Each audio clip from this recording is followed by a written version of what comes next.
Alrighty guys, we're back. Part 2, Anthony Truglio. Oh, we love talking to this dude. He's so nice. What's up, guys? So nice. Howdy. So Welcome cool. back. Yeah, welcome back. We're back, man. Oh, that's so awesome to have you, man.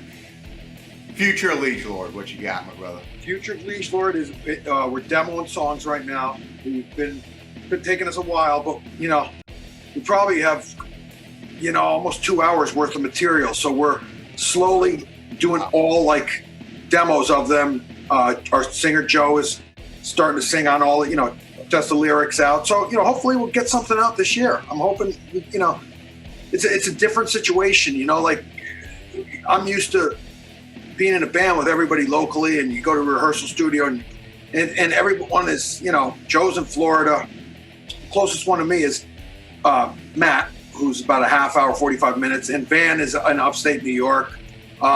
Danny's in Jersey. So it's all done electronically. Riffs go through the wire, man. You get it, you work on it, you send it back, and that's kind of what we've been doing. But I think we've got some pretty solid material in the vein of where we left off. It's not going to be a different sound. It's what we did back then. It's the same thing. Love it. Keeping it real. Keeping it real. Keep it 80s. Yeah. So we had last year. We had some European dates, and we always try whenever we go. We try and do something locally.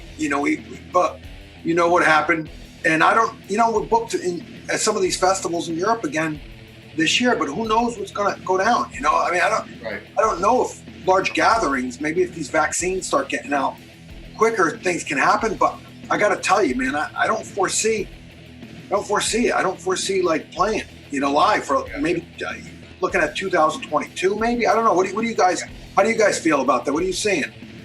Yeah, I mean, there's one venue right now I can think of over here in Atlanta that they're just kicking. They're going. Oh, they're still going. They're just doing it. So they're having live shows. Right. Well, so I know that here in America, and especially Georgia, that it's very inconsistent. Right. It varies literally from city to city. Yeah, I guess even it's state law too. What your state is right now, even like no one's even calling me to do I'll do the instrumental jazz. I know vocals and saxophones, things with saliva are an issue, but it's not. I don't know what's going. Right. When they're gonna lift. Sports or outdoor sports. I think you can do now, but like certain things are. Mm-hmm. So I don't know when you're going to be letting 20, 30,000 people into like the European Fest stuff. Or even like the smaller ones that we play, 1,000, 2,000, 3,000. There's some great, Keep It True, Up the Hammers. Yep. There's some fantastic festivals. Oh yeah. Oh man, yeah. Europe. Oh man, I love Europe. Yeah. I think they're doing a better job controlling things over there too. Yeah. Well, apparently New Zealand is open. They have no cases over there, right? Like New Zealand's supposed to be pretty opened up right now. So hopefully we get a hold of this thing. We get back to normal living, man. We're like puppies at the, like shelter puppies, man. We're locked in freaking cages. Shelter puppies. I hear you. Okay, dude. So you mentioned, man, with that Van Willens, man, Nevermore. Tell us, dude, that's awesome. Nevermore, huge. Yep. Joe's. I don't know if you know the history of our singer. After Liege Lord broke up, he ended up getting a gig in Overkill. He's playing guitar in Overkill, and then he sang in Annihilator. He's been in and out of a lot of bands. So, Joe, the minute we put this band back together, Joe always wanted Van to play. He's like, not only is he a phenomenal drummer, he's just a beautiful person, man. He's just an awesome, fun guy. So, we're lucky. He wasn't free the first time, and we were lucky enough to get Frank Gilchrist, who's in Riot, and Frank got busy, and then Van was able to do it this time. Joe was like, it was always my game plan. I always felt a connection to him. So I'm like, hey, man, I'm cool. I've been fortunate. I've played with some pretty damn good drummers, man. Yeah. Van's he's like my number one guy. I love that dude. Dude, that's awesome as crap. I mean, because you had mentioned him like Nevermore. Yeah, man. He's got a history, and he'll bust the double bass stuff out, and then he'll play some funk. I mean, like he can play anything. He's an awesome drummer. Heck yeah, that is awesome. That is super awesome. So who is the current lineup? Right now it's myself, Matt, who was in the original band, Joe Camo, who's been with us, he sang on Master Control, and a phenomenal guitarist named Danny Wacker. Danny is like an important part of putting this thing back together, and Van. But Danny's like, he's like, of all my guitar players, that I've played with, Danny and my friend Paige from Helmet, those are my two favorite guitar players to play that I've ever played with. They're just awesome. I grow as a musician from playing with those two guys, Right. Sweet. That is awesome. And Helmet, they're huge. Yeah. Helmet, I was fortunate enough to play with Paige. Paige asked me to join a band after Helmet broke up called Gandhi, which had some great players in it. The drummers in that band were, Frank Ferrer's in Guns N' Roses. Matt Flynn is, he's been in Maroon 5 for a long, but he was a New York City guy. He's playing with tons of bands. Those guys were great. And then Paige put Helmet back together, and, I was able to play, great lineup, phenomenal lineup. Johnny Tempesta, who's in the Cult now. He was in Testament, Exodus. What? He played with Zombie. So, that relationship, Paige and I are like best friends. We play jazz together. We talk every day. He's my son's godfather. He's part of my family, So it was nice to play. That was my kind of introduction back into heavy stuff, was getting together with Paige. It's a different style, It's not the metal, but it's awesome. It was a pleasure to play that kind of stuff. That In the Meantime stuff is like legendary, man. On Song and all those big hits. Nice. Oh, that's so awesome. That is so awesome. Tell us more, like with him, you said Annihilator, man. I was playing on a couple of Annihilator. He was an Annihilator for a little while. That's awesome. So, we were always in contact. You didn't have, like the technology today, you can text your friend every day. Back then, it was, a phone call here and there. You got a letter or something. It was a little different, but Joe has always been family to me, Matt's like my brother. I grew up with Matt. He was like, so the lineup is, and we were fortunate enough to find Danny, my friend, another, great friend of mine, worked at Atlantic Records for, 20 plus years. Wow. And he signed Danny's band, New Blood Revival, they were called. And I used to go see Danny, and I always knew, and they weren't metal, but you knew Danny was a shredder because I'd watch him sound check, and he would do all this cool stuff. And so I met Danny, 15 years before I even called him to, play. And I called him up, and I knew he wanted to play metal. Their band had broken up, and we started getting together, and it was just like, the bond was there. Mm-hmm. But I think the current lineup is probably, as it is now, is my favorite that I've ever, even going back to the old days, just my favorite group of guys to hang with, to play music with. It feels right. You guys know when it feels right, it's just like, there's no tension. There's no tension. Right. No one's trying to be the star. It's just it's a functioning 5-piece unit that no one's trying to be better than the other person. It's just making it sound cohesive, and that's what I enjoy most about it. Love it. And that's the way me and Steven are. We're pretty much on the phone every day. He's like my brother. Yeah. Exactly. Same page. And Yep. all we want to do is just play music. Yep. That's it. And we get each other's backs. Someone needs to help, we're there for them. You know what I mean? Absolutely. That's exactly right, brother. And you know what, man? You had mentioned with Liege Lord, man. And you know what? Like for real, man. I love my 80s metal a massive amount. That's all I listen to. Pretty much literally, But he knows. This man knows. What's so awesome is that you're keeping true to what you guys are. And when I say that, because me personally, Jacy also, like, to be real with you, like, we don't like the Cookie Monster. I think it's cool. Those guys can play their asses off. Like, right. I was listening on my walk sometimes. Like, I walk every day and I listen. And I was checking out. I didn't know much about Cannibal Corpse. I listened to them, and but they're freaking. Those guys can play their asses off, you know. And that's a thing within itself, man. Good for them. They created a different style. You know, the first time I had ever heard anyone sing like that was with Death. Death did a bunch of. They jumped on like 2 shows on. I can't remember if it was Candlemass or Anvil where we played with them, and like he was awesome, man. Like I spoke to him. We spoke to Chuck, and then he got up there, and I'm like, where did that voice come from? That's not the guy who just.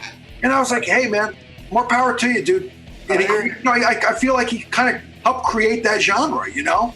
Right, and you're right about that. Right. Yeah. So, you know, I don't listen to it all the time, but like, hey, if they're having fun, go for it. That's what it's all about, you know, creating something and having fun. That's what it's about, man. Yeah. Each their own, yeah. Yeah. I hear you, brother. I hear you, man. But I love just the clean classic. That's kind of what we, you know. Yeah. It's almost like we took, that's what was around. You know, in the 70s, you had Priest and UFO, Black Sabbath, obviously. And like, you know, we were listening to that, but we're like, how about if we push it just a little faster? You know, Maiden, you know, we got into Maiden. Yep. And we're like, let's just push it a little more. And then, you know, obviously Metallica and Anthrax and all these other bands were coming up, you know. Right. You know, and you listen to this stuff and you're like, you try and make your own, you know, recipe of what you're doing and stick true to it. And that's, you know, that's kind of what, when we started writing songs, it's like, you know, I called Joe, I'm like, do you want to drop? You know, we tuned down a half step, which we did since the second album, which I love because I grew up tuning down a half step, learning Jimi Hendrix's music was always a lot of stuff with down a half step. So I grew up doing that. I love that tuning. It's a little lower. And I said, do we? He's like, no, let's stay true to what we did, man. I'm like, good. I like a half step down. You know, if you're comfortable, he's like, I love singing over it. And I'm like, there's no need to go lower. And you guys know as bands get older, they tune down lower because, you know, right.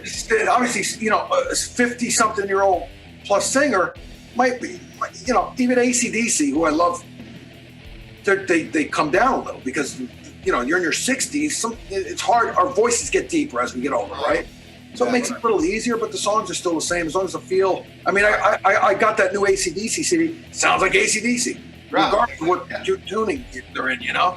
Yeah. Right. Yeah, exactly. Yeah. I mean, I'm just all about old school, you know, and I personally, I don't conform. I mean, if someone doesn't like it, I'm sorry, but you do what's in your heart, man. Right? Yeah, exactly. Yeah. That's it, man. You know, luckily you're not. You know, we're not. None of us are controlled by a label. You know, it's the thing even back when people getting signed to labels, big labels, their sound changes a little bit. You know, because there's like sales. You got to sell music, so you change a little bit, and that you don't stay true. And I don't know. I always use AC/DC as a band that's stuck to, you know, those guys. They're in the 76, whenever the first album came out. They never changed, even when the shit was like, you know.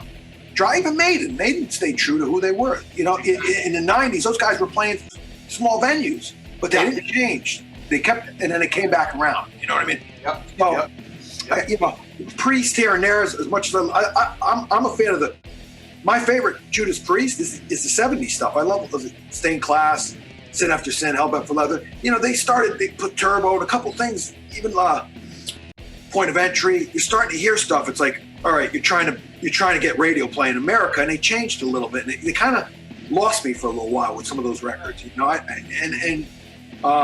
But they're back, you know. Obviously, now they're like, screw you. And I'm sure they're signed to major labels. I'm sure the labels like, you got to put these kind of songs. We got to sell millions of records. So what happens now? Your mindset is in that thing. Okay, I got to write a hit. I can't. So you're forcing yourself to do something that's not natural. Exactly. You know? Exactly. Exactly right. Yeah. Luckily, none of us have to worry about that. We got no $1 million bonuses to make music. You know what I mean? That's exactly right. Yeah. We definitely don't have to worry about it. Yeah. I mean, like I know a buddy of mine, Matt. I remember we were talking one time, and he was he was basically saying, like, I'm not going to name the band, but there's a band I don't like, but anyway, it's a newer metal band, but long story short, he was like, hey, dude, I know you don't like them, but would you play drums for them, you know, for $5 million? And I'm like, dude, look, if you believe me or not, I'm being honest with you though, I would not, because I don't do stuff in vain. I got to keep it true to the heart, like you said. Yeah. I got to, you know. We borrow things, you know what I mean? It's. I would play drums for them. You'll take the $5 million? $5 million. I'll do it for $1 million. Everyone's different. Everyone's different. Hey, even $100,000 wouldn't be that bad, right?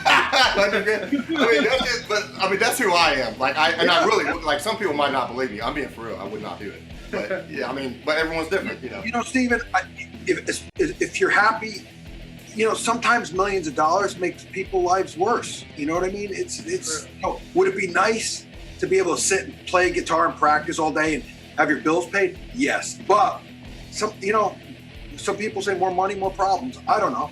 You know, I'm just going to keep rolling. Yeah. My family's healthy. We're good. We have enough to eat.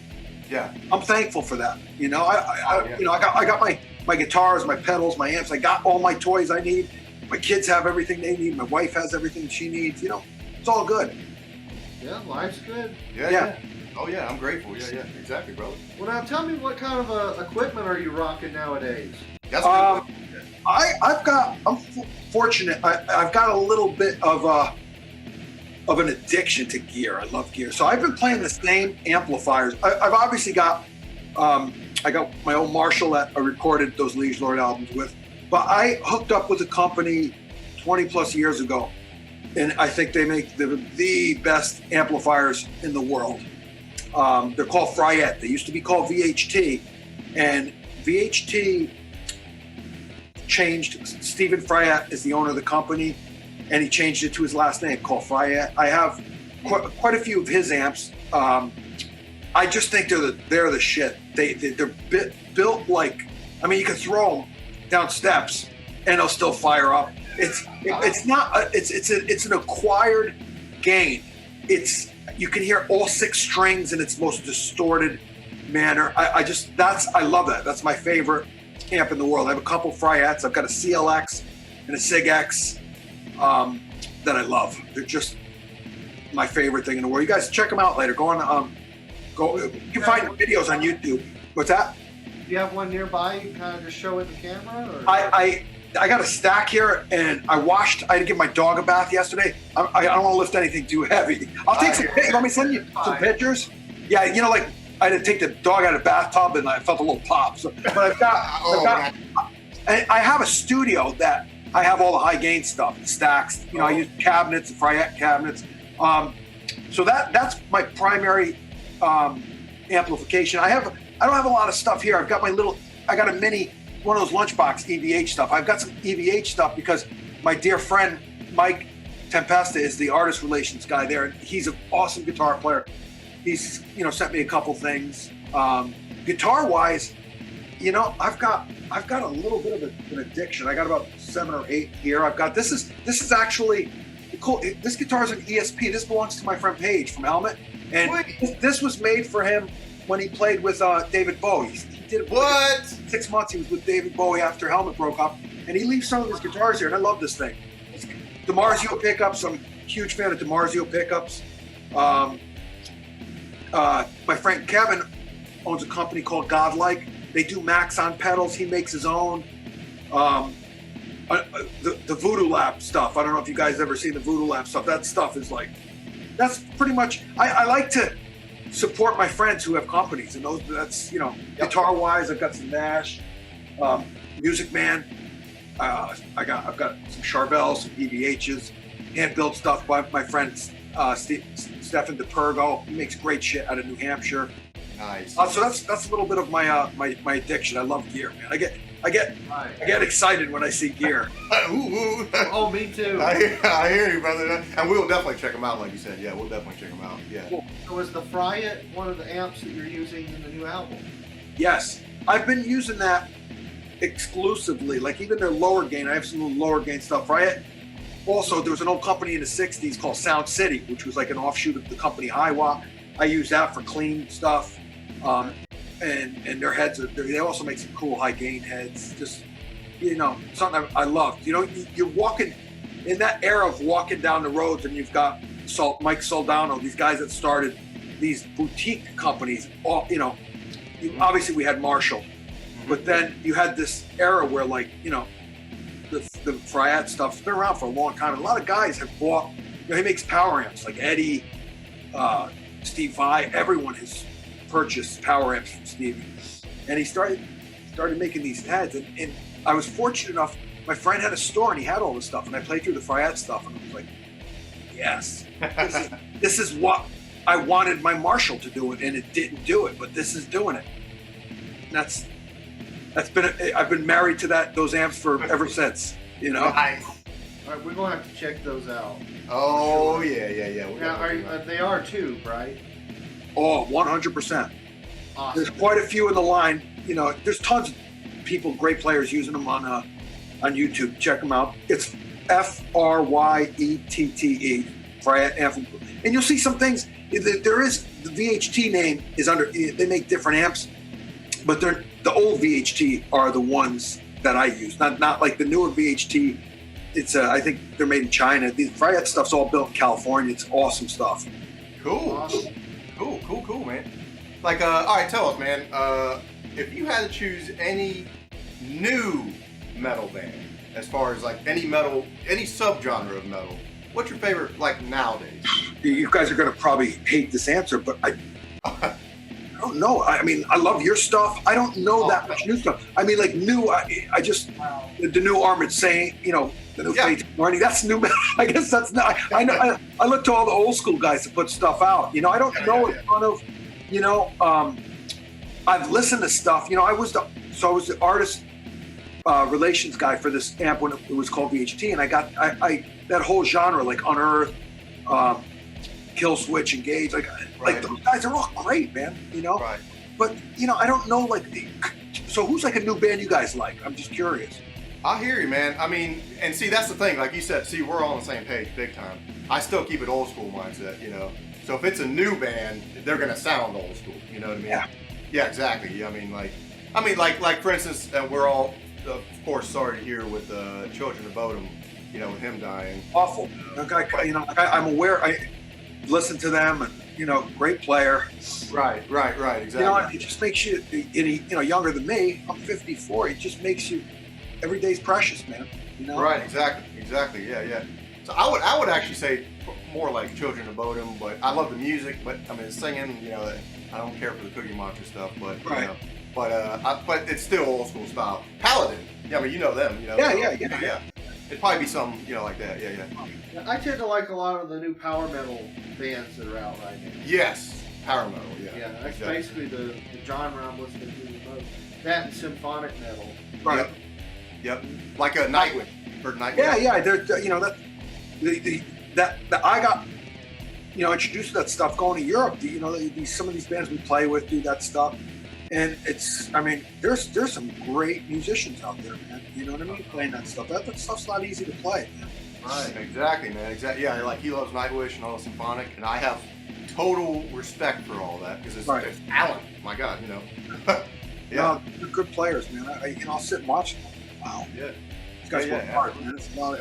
I tip my hat to anyone that, you know, has that work ethic where you really, I don't care what style of music you play, if you're that passionate about it and you make it sound that good, you got me. I'm a fan, you know? Exactly, man. I love stuff from the heart, man. Just, you know, yeah, exactly, bro. All right, guys. You know what time it is. I declare thumb war.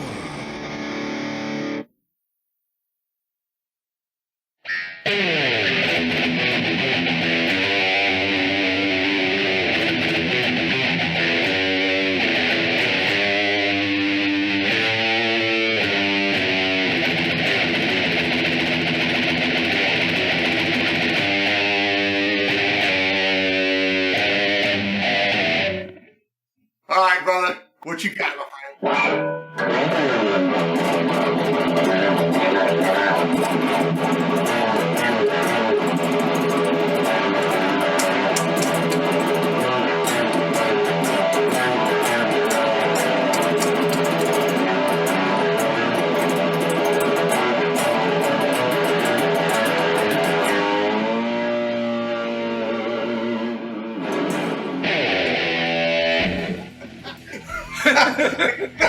All right, guys. Comment below fun. And you know what? I'm straight up calling this dude won. You beat me on my own game. This man won. Awesome, guys. That was fun, man. Yeah, you won, bro. I don't know about that. You sound a lot more clean than mine. I got some clubs in there. Well, listen, man. That's impressive that you play like that. That's I commend you on that. Nice work, man. Thanks. I really appreciate that. Go ahead and do some shredding. All right, guys. Let's see what you got.